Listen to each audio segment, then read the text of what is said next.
आप सबका स्वागत है एक और नई शानदार वीडियो में। तो आज की कहानी की शुरुआत एक ऐसे चोरों की टीम से होती है जो अपने काम में बहुत माहिर होती है। ये लोग करोड़ों रुपए का सोना चुरा लेते हैं। इस टीम का लीडर इतना चालाक और खतरनाक दिमाग वाला होता है कि आज तक किसी भी चोरी में कभी पकड़ा नहीं गया। लेकिन यह सोना ज्यादा समय तक इनके पास नहीं रहता, क्योंकि कुछ समय बाद कोई दूसरा भी इनसे वही सोना चुरा लेता है। इसके बाद यह पूरी घटना बदले की एक बड़ी साजिश बन जाती है और इस टीम का सिर्फ एक ही मकसद रह जाता है कि किसी भी तरह अपना सोना वापस हासिल करना है। लेकिन इस मिशन के दौरान यह लोग अपने सबसे बड़े सहारे और अपने लीडर को भी हमेशा के लिए खो देते हैं। इसके बाद कहानी हमें कुछ समय पहले ले जाती है, जहां इस पूरी घटना की शुरुआत हुई थी। अब हमारी मुलाकात जॉन नाम के एक बहुत ही माहिर और प्रोफेशनल चोर से होती है। वह दुनिया के किसी भी सेफ को खोल सकता है। जॉन अभी अभी जेल से बाहर आया होता है और अब वह अपनी बेटी से मिलने आया है। जॉन की एक बेटी है जिसका नाम स्टेला है। जॉन अपनी बेटी से बहुत प्यार करता है और स्टेला भी अपने पिता से उतना ही प्यार करती है। जॉन उससे कहता है कि वह उसके लिए एक गिफ्ट भेजना चाहता है, लेकिन स्टेला उसकी बात पर तुरंत भरोसा नहीं करती। वह मुस्कुराते हुए उससे पूछती है कि क्या तुम्हारे पास उसका बिल भी है, क्योंकि जॉन का पूरा जीवन चोरी करते हुए ही बीता है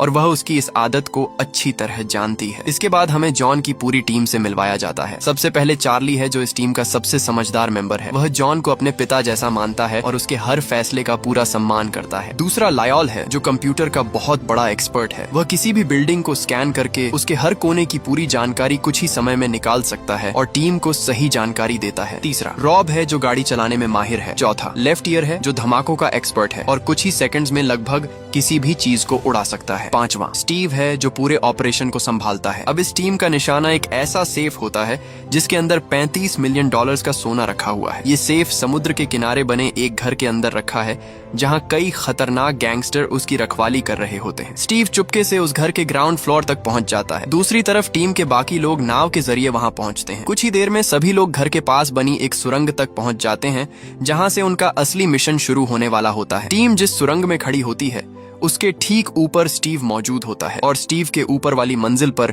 वही गैंगस्टर होते हैं जिनके पास पूरा सोना रखा होता है। अब टीम का हर सदस्य अपनी अपनी जगह पर तैयार खड़ा रहता है। उसी समय लायॉल पूरी बिल्डिंग को स्कैन करता है। कुछ ही सेकंड्स में उसे सोने वाले वॉल्ट की सही जगह पता चल जाती है। वह तुरंत सारी जानकारी स्टीव तक पहुंचा देता है। स्टीव उसी जगह पर निशान लगा देता है ताकि आगे की योजना बिना किसी गलती के पूरी हो सके। योजना के मुताबिक टीम वॉल्ट के ठीक नीचे धमाका करने वाला स्टफ लगा देती है। जैसे ही धमाका होता है, वॉल्ट अपनी जगह से टूटकर नीचे गिर जाता है। टीम तुरंत उसे अपने कब्जे में ले लेती है और अपना अगला कदम शुरू कर देती है। दूसरी तरफ धमाके की आवाज सुनते ही सभी गैंगस्टर बाहर भागते हैं। बाहर आते ही उन्हें नाव में दो चोर अपने सोने के साथ भागते हुए दिखाई देते हैं। नाव में सिर्फ रॉब और उसका साथी नैपस्टर नजर आते हैं। दोनों पूरी रफ्तार से वहां से भागने लगते हैं। गैंगस्टर भी बिना समय गंवाए उनका पीछा शुरू कर देते हैं। उन्हें लगता है कि पूरा सोना उसी नाव में रखा है और अगर वह नाव पकड़ ली तो उनका सारा सोना वापस मिल जाएगा। लेकिन उन्हें बिल्कुल भी पता नहीं होता कि चार्ली पहले से ही एक अलग योजना बना चुका है। जिस वॉल्ट को रॉब नाव में लेकर भाग रहा होता है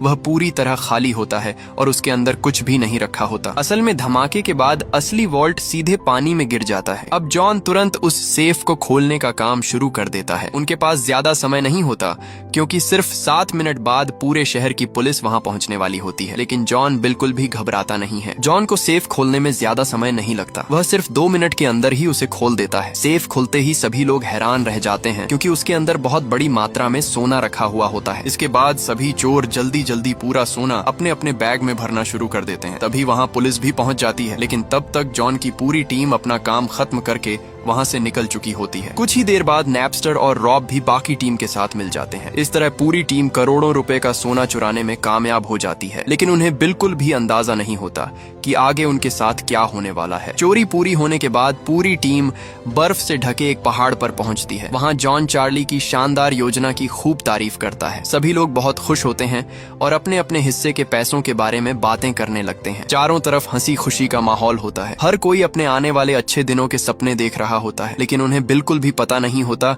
कि उनकी यह खुशी अब ज्यादा देर तक टिकने वाली नहीं है। कुछ समय बाद पूरी टीम एक पुल पार कर रही होती है। तभी अचानक स्टीव और उसके आदमी अपना असली रंग दिखा देते हैं। स्टीव अपनी बंदूक रॉब की तरफ तान देता है और उसे तुरंत स्टीयरिंग छोड़ने का आदेश देता है। स्टीव के आदमी गाड़ी से सोना उतारना शुरू कर देते हैं। दूसरी तरफ जॉन गाड़ी से बाहर निकलने की कोशिश करता है। तभी स्टीव अपनी बंदूक उसकी तरफ कर देता है और माहौल एकदम खतरनाक हो जाता है। जॉन उसे चेतावनी देता है कि एक दिन वह और उसकी टीम उसे जरूर जरूर ढूंढ लेंगे। लेकिन स्टीव उसकी बात सुनने के बजाय सीधे उस पर गोली चला देता है। स्टीव के इस धोखे से पूरी टीम हैरान रह जाती है। गोली लगने के बाद भी जॉन हार नहीं मानता। वह आखिरी बार वहां से निकलने की कोशिश करता है और गाड़ी को आगे बढ़ा देता है, लेकिन कुछ ही सेकंड्स बाद गाड़ी पुल से नीचे गिर जाती है। गाड़ी सीधे नीचे बह रही बर्फ जैसी ठंडी नदी में जा गिरती है। स्टीव लगातार गोलियां चलाता रहता है ताकि कोई भी जिंदा न बच सके। बाहर से देखने पर ऐसा लगता है कि अब कोई भी बच नहीं पाया है। स्टीव को पूरा यकीन हो जाता है कि उसकी पूरी टीम मर चुकी है। यही सोचकर वह वहां से सोना लेकर चला जाता है। लेकिन असल में कहानी यहाँ खत्म नहीं होती, क्योंकि सच्चाई कुछ और ही होती है। दरअसल चार्ली और उसके बाकी साथी किसी तरह जिंदा बच जाते हैं। वह नदी के किनारे तक पहुंचने में कामयाब हो जाते हैं, लेकिन जॉन को खोने का दर्द चार्ली को अंदर से पूरी तरह तोड़ देता है। चार्ली जॉन को अपने पिता जैसा मानता था, इसलिए उसकी मौत का दुख उसके लिए बहुत बड़ा झटका बन जाता है। समय धीरे धीरे बीतता रहता है और देखते ही देखते पूरा 1 साल गुजर जाता है। लेकिन 1 साल बीतने के बाद भी चार्ली और उसके साथी स्टीव को नहीं भूलते। उनके दिल में बदले की आग अब भी जल रही होती है और वह सही मौके का इंतजार कर रहे होते हैं। दूसरी तरफ स्टेला अब पुलिस के साथ एक प्रोफेशनल लॉक स्पेशलिस्ट के रूप में काम कर रही होती है। वह एक मुश्किल काम को सक्सेसफुली पूरा करती है और उसकी खूब तारीफ की जाती है। जब स्टेला अपने ऑफिस वापस लौटती है तो वहाँ चार्ली उसका इंतजार कर रहा होता है। उसे देखकर स्टेला हैरान रह जाती है। चार्ली उसे बताता है कि उसने स्टीव का पता लगा लिया है। चार्ली कहता है कि वह स्टीव से अपना चुराया हुआ सोना वापस लेना चाहता है। वह स्टेला को बताता है कि स्टीव ने एक बहुत मजबूत सेफ बनवाया है जिसे सिर्फ वही खोल सकती है। चार्ली उससे कहता है कि हमें तुम्हारी मदद चाहिए, लेकिन यह सुनते ही स्टेला साफ मना कर देती है। वह उसे याद दिलाती है कि उसके पिता की मौत इन्हीं सब चीजों की वजह से हुई थी। स्टेला कहती है कि वह अपने पिता की तरह चोर नहीं है। यह सुनकर चार्ली उसे बताता है कि जॉन उसके लिए भी पिता जैसा था। वह कहता है कि उसे सोने से ज्यादा जॉन के लिए इंसाफ चाहिए। चार्ली समझाता है कि स्टीव ने लालच में आकर जॉन की जान ली थी और वह उसी बात का बदला लेना चाहता है। ये सब कहने के बाद चार्ली वहाँ से चला जाता है और स्टेला सोच में पड़ जाती है। उसी रात स्टेला दोबारा इस बारे में सोचती है। आखिरकार वह चार्ली को फोन करती है और कहती है कि जब स्टीव से सोना वापस लिया जाएगा तो वह उसके चेहरे का भाव खुद देखना चाहती है। इस तरह स्टेला आखिरकार टीम का हिस्सा बनने के लिए तैयार हो जाती है। अगली सुबह चार्ली पूरी टीम को नई पहचान देता है। इसके बाद सभी लोग लॉस एंजलिस पहुंच जाते हैं ताकि अपने अगले मिशन की शुरुआत कर सकें। अब उनका पूरा ध्यान स्टीव से सोना वापस लेने पर होता है। चार्ली और नैपस्टर चुपचाप स्टीव के घर के पास अपनी जगह बना लेते हैं। नैपस्टर एक माहिर हैकर होने की वजह से पूरे घर की हर जानकारी निकालना शुरू कर देता है और कुछ ही समय में सब कुछ पता कर लेता है। नैपस्टर चार्ली को बताता है कि स्टीव के घर में कार्सन सिक्योरिटी सिस्टम लगा हुआ है। आज तक कोई भी इस सिस्टम को तोड़ नहीं पाया। हर साल कार्सन इस लॉक को तोड़ने के लिए $5 लाख का इनाम भी रखती है। यह इनाम उस इंसान के लिए होता है जो उनके सिक्योरिटी सिस्टम को तोड़ सके, लेकिन आज तक कोई भी इसमें सफल नहीं हुआ। ये सुनकर पूरी टीम समझ जाती है कि यह काम बिल्कुल भी आसान नहीं होगा। दूसरी तरफ स्टीव अपने बेहद सुरक्षित घर में अकेला रहता है। उसके घर में कोई नौकर भी नहीं होता। वह अपना ज्यादातर समय टीवी देखते हुए बिताता है और उसे बिल्कुल भी अंदाजा नहीं होता कि कोई उस पर नजर रख रहा है। अब टीम के सामने सिर्फ एक ही रास्ता बचता है। उन्हें किसी तरह स्टीव के घर के अंदर जाना होगा ताकि घर का पूरा नक्शा तैयार किया जा सके और उस छिपे हुए सेफ का पता लगाया जा सके। यह जिम्मेदारी स्टेला को दी जाती है, क्योंकि अगर टीम का कोई और सदस्य स्टीव के सामने आ गया तो वह उसे तुरंत पहचान लेगा। स्टीव भले ही उन्हें मरा हुआ समझता हो, लेकिन उनके चेहरे वह कभी नहीं भूला। योजना के मुताबिक टीम स्टीव के घर का केबल कनेक्शन बंद कर देती है। स्टीव तुरंत केबल कंपनी में शिकायत करता है। उसी दौरान रॉब पूरी चालाकी से ऐसा इंतजाम करता है कि स्टेला को रिपेयर वर्कर बनाकर घर के अंदर भेज दिया जाता है। स्टेला अपनी शर्ट में एक छुपा हुआ कैमरा पहनकर घर के अंदर जाती है। वह पूरे घर की रिकॉर्डिंग करती रहती है, जबकि बाहर बैठी टीम हर चीज को ध्यान से देख रही होती है। रिकॉर्डिंग देखते हुए टीम को पता चलता है कि स्टीव ने वही जिंदगी जीनी शुरू कर दी है जिसका सपना कभी वह लोग देखा करते थे। वही महंगी चीजें, वही शानदार गाड़ियां और वही ऐशो आराम अब स्टीव के पास होता है। यह सब देखकर पूरी टीम के अंदर गुस्सा और भी बढ़ जाता है। उन्हें महसूस होता है कि स्टीव सिर्फ उनका सोना ही नहीं बल्कि उनके सपने भी छीन कर जी रहा है। अब उनका बदला लेने का इरादा और मजबूत हो जाता है। इसी बीच स्टेला अपना काम पूरा करके केबल कनेक्शन ठीक कर देती है। जब वह जाने लगती है तब स्टीव उससे बात करने लगता है। वह उससे फ्लर्ट करता है और उसे रात के खाने पर चलने का इनविटेशन देता है। स्टेला का बिल्कुल भी मन नहीं होता, क्योंकि वही इंसान उसके पिता की मौत का जिम्मेदार है। लेकिन अपने मिशन को सफल बनाने के लिए वह उसकी बात मान लेती है और डिनर पर जाने के लिए तैयार हो जाती है। जैसे ही स्टेला वहाँ से निकलती है, चार्ली उससे संपर्क करता है। वह कहता है कि तुम्हें सच में उसके साथ डिनर करने की जरूरत नहीं है। तुम्हें सिर्फ उसे कुछ समय तक व्यस्त रखना है ताकि बाकी टीम आराम से अपना काम कर सके। जब स्टेला स्टीव स्टीव को अपने साथ बिजी रखती है, तब टीम के बाकी सदस्य चुपचाप उसके घर के अंदर पहुंच जाते हैं। वह पूरे घर का नक्शा ध्यान से देखते हैं और हर रास्ते को अच्छी तरह समझना शुरू कर देते हैं। नैपस्टर सब कुछ देखने के बाद बताता है कि वॉल्ट और मेन गेट के बीच की दूरी बहुत ज्यादा है, इसलिए सोने को हाथों से बाहर ले जाना संभव नहीं होगा। इसके लिए उन्हें घर के अंदर एक छोटी गाड़ी की जरूरत पड़ेगी। वह बताता है कि गाड़ी की लंबाई 6 फुट से कम होनी चाहिए ताकि वह आसानी से घर के अंदर चल सके। इसके बाद पूरी टीम अलग अलग छोटी गाड़ियों की जांच करना शुरू कर देती है। वह गाड़ियों के अंदर वजन रखकर उन्हें उसी रास्ते पर चलाते हैं जहां बाद में सोना ले जाया जाएगा। कई बार जांच करने के बाद उन्हें समझ आता है कि उन्हें 3 खास तरह की मिनी कूपर गाड़ियों की जरूरत होगी। रॉब बताता है कि इन गाड़ियों को खास तरीके से बदलना पड़ेगा ताकि यह सोने का भारी वजन आसानी से उठा सके। इसके बाद वह एक माहिर मैकेनिक को बुलाता है और उसे सारी बातें समझा देता है। मैकेनिक तुरंत गाड़ियों में बदलाव करने का काम शुरू कर देता है। उसी समय टीम का हैकर शहर के ट्रैफिक कंट्रोल सिस्टम में घुस जाता है और अब वह पूरे ट्रैफिक को अपने हिसाब से बदल सकता है। अब जरूरत पड़ने पर वह ट्रैफिक सिग्नल बदल सकता है और सर्वेलेंस कैमरा की रिकॉर्डिंग्स भी मिटा सकता है। यह सब इसलिए किया जाता है ताकि मिशन के दौरान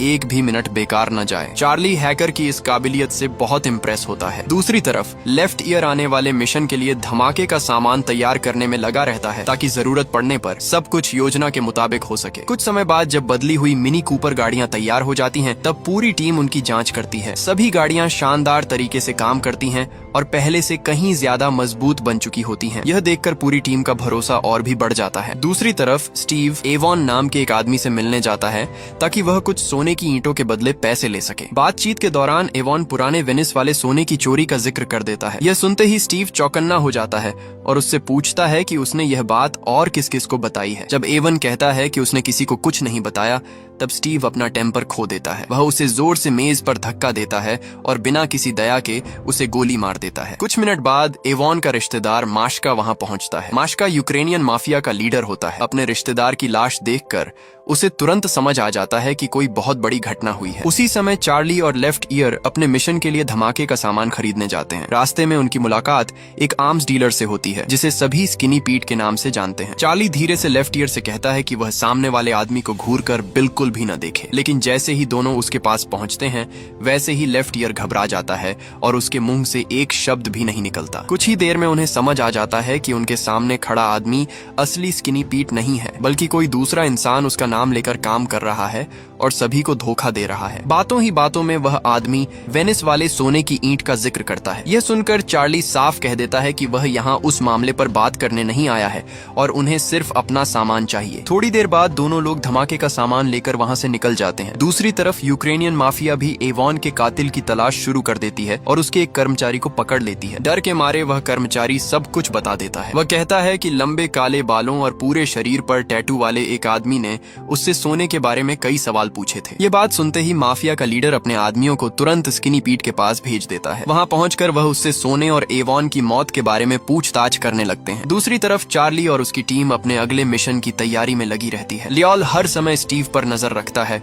और उसकी हर रोज की एक्टिविटीज को ध्यान से देखता रहता है। एक दिन स्टीव स्टेला से मिलने के लिए अपने घर से बाहर निकलता है। जैसे ही चार्ली को यह खबर मिलती है, वह पूरी योजना दोबारा देखता है और मिशन शुरू करने की तैयारी करने लगता है। लेकिन तभी एक नई परेशानी सामने आ जाती है। उन्हें पता चलता है कि स्टीव के पड़ोसी के घर एक बड़ी पार्टी चल रही है। इसका मतलब अब वह धमाके का इस्तेमाल नहीं कर सकते। अगर उन्होंने धमाका किया तो पूरी योजना वहीं खत्म हो जाएगी और सभी लोग पकड़े जाएंगे। मजबूरी में चार्ली को अपना मिशन रोकना पड़ता है और वह उस दिन की पूरी योजना रद्द कर देता है। अब उनके पास कोई दूसरा रास्ता नहीं बचता, इसलिए स्टेला को स्टीव के साथ रेस्टोरेंट में डिनर के लिए जाना पड़ता है। डिनर के दौरान स्टीव उसकी खूब तारीफ करता है। वो स्टेला की काबिलियत की भी तारीफ करता है और उसकी खूबसूरती की भी। बातों बातों में वह स्टेला को अपने घर चलने का इन्विटेशन देता है, लेकिन स्टेला साफ कह देती है कि हर चीज धीरे धीरे होनी चाहिए। स्टीव को उसकी बात पर थोड़ा शक होने लगता है। वह स्टेला से पूछता है कि क्या वह सच में उस पर भरोसा करती है। तब स्टेला शांति से कहती है कि वह हर इंसान पर भरोसा करती है, लेकिन उसके अंदर बैठे शैतान पर नहीं। यह वही बात होती है जो उसके पिता जॉन अक्सर कहा करते थे। ये सुनते ही स्टीव एकदम चौंक जाता है। वह कहता है कि वह पहले भी किसी को यही बात कहते हुए सुन चुका है। तभी स्टीव अचानक स्टेला का हाथ पकड़ लेता है और गुस्से में पूछता है कि उसके साथ और कौन कौन है। उसी समय चार्ली और उसकी पूरी टीम रेस्टोरेंट के अंदर पहुंच जाती है। स्टीव उन्हें जिंदा देखकर पूरी तरह हैरान रह जाता है। अगर अभी तक कहानी आपको मजेदार लग रही है और आप जानना चाहते हैं कि आगे अर्ल की जिंदगी किस मोड़ पर जाने वाली है, तो वीडियो को लाइक कर दीजिए, चैनल को सब्सक्राइब कर लीजिए और कमेंट में जरूर बताइए कि आपको अभी तक कहानी का कौन सा हिस्सा सबसे ज्यादा पसंद आया। स्टीव उन्हें सामने खड़ा देखकर समझ जाता है कि यह सब पहले से बनाई गई योजना थी। वह हंसते हुए कहता है कि वह लोग कभी भी उसका सोना वापस नहीं ले पाएंगे। स्टीव उन्हें बताता है कि उसके घर के बाहर भले ही सिर्फ एक गार्ड दिखाई देता हो, लेकिन अंदर कई और गार्ड मौजूद रहते हैं। वह यह भी कहता है कि उसे पता चल गया था कि उसके सिस्टम को हैक किया गया था। स्टीव कहता है कि वह अपने घर की पूरी सिक्योरिटी बदल देगा। साथ ही वह यह भी बताता है कि उसने ज्यादातर सोना पहले ही दूसरी जगह भेज दिया है और जो थोड़ा बहुत बचा है उसे भी जल्द बेच देगा। इसके बाद स्टीव स्टेला के सामने उसके पिता जॉन की मौत का मजाक उड़ाने लगता है। ये सुनते ही स्टेला का गुस्सा फूट पड़ता है और वह उसकी तरफ बढ़ती है, लेकिन रॉब उसे रोक लेता है। स्टीव अपनी सिक्योरिटी की तारीफ करते हुए कहता है कि दुनिया का कोई भी इंसान उसके सेफ को नहीं खोल सकता। उसकी बातें सुनकर चार्ली अपना गुस्सा नहीं रोक पाता और उसे जोरदार मुक्का मार देता है। स्टीव जमीन पर गिर जाता है। इसके बाद चार्ली और उसकी पूरी टीम वहां से निकल जाती है और अपने हाइडआउट वापस पहुंचती है। वहां चार्ली स्टेला को शांत करने की कोशिश करता है। चार्ली उसे समझाता है कि स्टीव को देखने के बाद उसके मन में जो गुस्सा और दर्द आया है वह बिल्कुल नेचुरल है। उसी समय नैपस्टर एक बुरी खबर लेकर आता है। नैपस्टर बताता है कि स्टीव बहुत जल्द पूरा सोना मेक्सिको भेजने की तैयारी कर रहा है। ये सुनकर टीम कुछ देर के लिए निराश हो जाती है, लेकिन चार्ली इसे एक नए मौके की तरह देखता है। चार्ली कहता है कि अगर स्टीव सोना बाहर भेज रहा है तो वह लोग रास्ते में ही उसे रोक सकते हैं। लायोल बताता है कि स्टीव सोने को एक मजबूत ट्रक में भेजेगा और उसके साथ एक हेलीकॉप्टर भी रहेगा। इसी दौरान चार्ली के पास स्किनी पीट का फोन आता है। वह उससे यान की मौत के बारे में पूछता है। चार्ली कहता है कि उसे इस बारे में कुछ भी नहीं पता, लेकिन वह पीट से एक छोटी सी मदद जरूर मांगता है। इसके बाद चार्ली और रॉब एक ट्रक डीलरशिप पहुंचते हैं। वहां से वह अपने मिशन के लिए एक ट्रक खरीद लेते हैं। ट्रक देखने के बाद चार्ली तुरंत रेंच को फोन करता है। चार्ली उससे कहता है कि उन्हें उसकी मदद चाहिए। रेंच खुशी से कहता है कि वह फिर से टीम के साथ काम करना चाहता है। चार्ली उसकी बात मान लेता है और उसे वापस टीम में शामिल कर लेता है। कुछ समय बाद चार्ली और लेफ्ट ईयर एक पुल के नीचे धमाके का सामान लगा देते हैं। उनका इरादा उस ट्रक का रास्ता बदलना होता है जिसमें स्टीव सोना लेकर जाने वाला है। दूसरी तरफ पूरी टीम स्टीव की ट्रांसपोर्ट योजना को ध्यान से समझती है। उन्हें पता चलता है कि स्टीव लोगों को धोखा देने के लिए 3 आर्मर्ड ट्रक इस्तेमाल कर सकता है, लेकिन चार्ली पहले ही इस चाल को समझ चुका होता है। वह कहता है कि असली सोना उसी ट्रक में होगा जिसके ऊपर हेलीकॉप्टर निगरानी कर रहा होगा। अब लायोल इस बात का पता करने के लिए सभी ट्रक पर नजर रखना शुरू कर देता है। लायोल तीनों ट्रक पर लगातार नजर रखता है। वह हर ट्रक को बहुत ध्यान से देखता है और उनके टायर पर पड़ रहे वजन को भी समझने की कोशिश करता है। इसी तरह जांच करते हुए उसे पता चल जाता है कि असली सोना ट्रक नंबर 128 में रखा है। कुछ देर बाद तीनों ट्रक एक चौराहे पर पहुंचते हैं। वहां से तीनों अलग अलग रास्तों पर निकल जाते हैं। लायोल ट्रैफिक कैमरा की मदद से उन पर नजर बनाए रखता है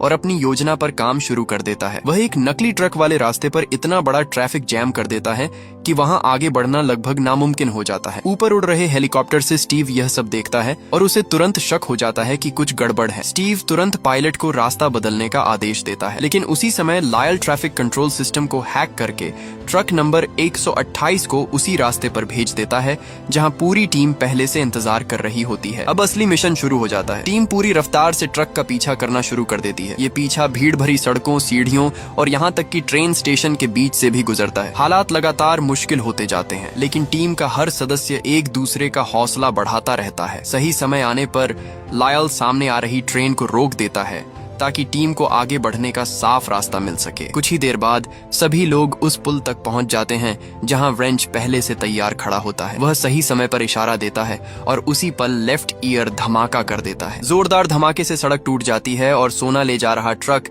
सीधे नीचे बने गड्ढे में गिर जाता है। इसके तुरंत बाद रेंच टूटे हुए हिस्से को छुपा देता है ताकि किसी को वहां हुई घटना का पता न चल सके। उधर स्टीव को ट्रक के गायब होने की खबर मिल जाती है। वह तुरंत अपने आदमियों को उसे ढूंढने का आदेश देता है। दूसरी तरफ चार्ली और उसकी टीम गिरे हुए ट्रक तक पहुंच जाती है, लेकिन ट्रक के अंदर रखा सेफ देखकर सभी हैरान रह जाते हैं। स्टीव ने पहले वाले सेफ की जगह एक बिल्कुल नया मॉडल रख दिया होता है। चार्ली तुरंत स्टेला से पूछता है कि क्या वह इसे खोल सकती है। स्टेला सेफ को ध्यान से देखती है और बताती है कि यह पहले से कहीं ज्यादा मुश्किल है। वह समझ जाती है कि रेस्टोरेंट में मिलने के बाद स्टीव को उन पर शक हो गया था, इसीलिए उसने पहले ही अपनी योजना बदल दी। यही वजह थी कि स्टीव पूरे भरोसे से कह रहा था कि वह लोग उसका सेफ कभी नहीं खोल पाएंगे। फिर भी स्टेला हार नहीं मानती और ड्रिल की मदद से सेफ खोलने की कोशिश शुरू कर देती है। यह काम बिल्कुल आसान नहीं होता। स्टेला बताती है कि सेफ के अंदर एक सुरक्षा परत लगी हुई है, अगर वह जरा सी भी टूट गई तो सेफ हमेशा के लिए लॉक हो जाएगा। इसीलिए स्टेला बिना जल्दबाजी किए बहुत संभल कर काम करती है। काफी देर की मेहनत के बाद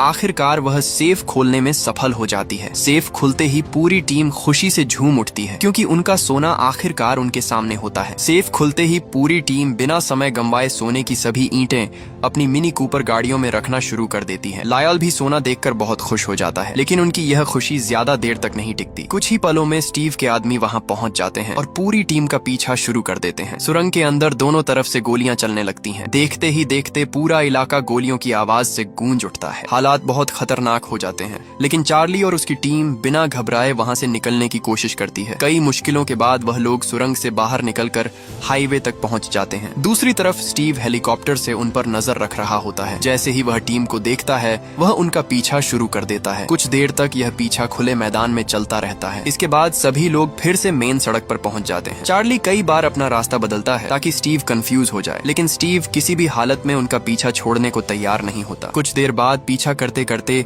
स्टीव और चार्ली आमने सामने आ जाते हैं। चार्ली बहुत मुश्किल से हेलीकॉप्टर के घूमते हुए पंखों से खुद को बचाता है और आगे निकल जाता है। उसी समय स्टीव हेलीकॉप्टर से नीचे कूद जाता है। वह सड़क पर जा रहे एक आदमी की गाड़ी छीन लेता है और उसी गाड़ी से चार्ली का पीछा करना शुरू कर देता है। कुछ समय बाद चार्ली फिर से अपनी पूरी टीम के साथ मिल जाता है। सभी लोग जल्दी जल्दी अपनी मिनी कूपर गाड़ियों को एक ट्रेन के डिब्बे में चढ़ा देते हैं और वहां से निकलने की तैयारी करने लगते हैं, लेकिन स्टीव उनका पीछा करते हुए वहां भी पहुंच जाता है। वह रेंच को रेलवे वर्कर समझ लेता है और उसे $5000 देकर ट्रेन का डिब्बा खोलने के लिए कहता है। रेंच बिना कुछ कहे पैसे ले लेता है और ट्रेन का डिब्बा खोल देता है। जैसे ही दरवाजा खुलता है, स्टीव अंदर चार्ली को खड़ा देखकर पूरी तरह हैरान रह जाता है। चार्ली मुस्कुराते हुए स्टीव की योजना की तारीफ करता है। वह कहता है कि 3 ट्रक का इस्तेमाल करना सच में बहुत चालाकी भरा फैसला था, लेकिन अब पूरा सोना उसके पास है और स्टीव के हाथ कुछ भी नहीं बचा। ये सुनते ही स्टीव गुस्से में अपनी बंदूक निकाल लेता है। वह बंदूक चार्ली की तरफ तान कर कहता है कि उसका सोना वापस कर दो। वह धमकी देता है कि अगर ऐसा नहीं हुआ